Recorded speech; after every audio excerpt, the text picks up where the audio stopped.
Hambal nila para lang punong mga kapuso sa mga genius ang chess na hampang. Pero magpati ka nga matunan ina. Ang bisita sa mga aga ang matuddo sa aton kung paano. Ari na si Sir Cesar Mariano. Good morning, Sir Cesar. Welcome to GMA Regional TV Early Edition. Mayong aga man, Daryl. Well, nagapasalamat ikaw sa imbitar mo sa imo nga programa. Sining aga. Pila ka nakatuig nga nagahampang sang chess, sir? Pila na gani ang edad mo subong? Ako, mga 62 years old na ako. Bali, senior na ako, no? Actually, I started playing chess when I was 11 years old. Naka-learn ako by just watching my father playing chess. Sa may market, sa Lapas Market. I don't have any formal training sa chess. Bali, nakakuha lang ko sa knowledge ko by just watching. After graduation sa elementary, nag-adapt ko sa tita ko sa Manila. I was only about 13 years old that time. Although nga ako siguro nga hampang is mga 1 year lang hampang ko. Champion ko na sa Las Piñas.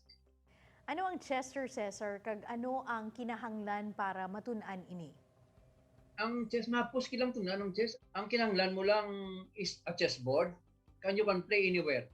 Mas advisable kung at the early age pwede ka start. Recommended siguro at the age 4.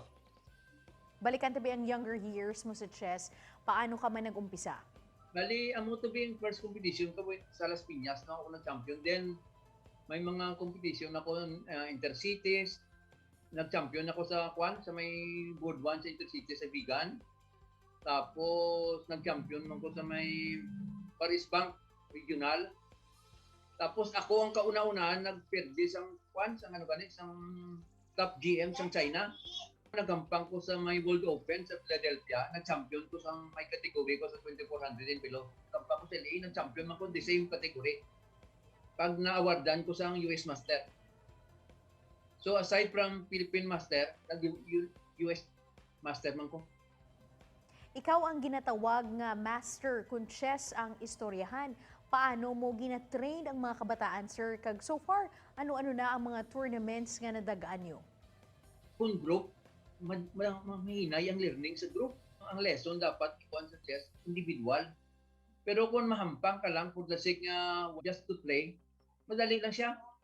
Pero to play well sa chess, mabuday. So, gina-train ko ang mga bata, no? Gina-impart ko sa ila ang akong niya ni balan sa chess. For example, kung ang opening mo is bad, you will have a bad middle game. Kung bad ang middle game, you probably will have a bad end game. So, kinahanglan ang pagtudlo sa bata, step by step, para maintindihan niya. Kaya ang chess yan, hindi memorization. Understanding ang chess. Subong, sir, aktibo kagihapon sa chess tournaments bisan may pandemya. Paano ni ginahiwat online man? Sa online, may team ang Iloilo, no? Ang tawag sa amon team, Tisila Knights.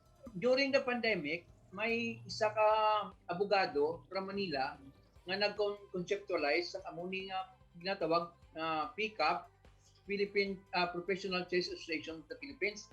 Ang chess community nagpasalamat kay Attorney Paul Elauria sa pag-conceptualize ini kag put it in reality. Ang mga players di may mga salary. Ang kada season 1 there are 3 conferences.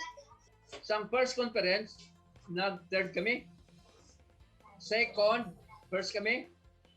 Ang third conference, second kami.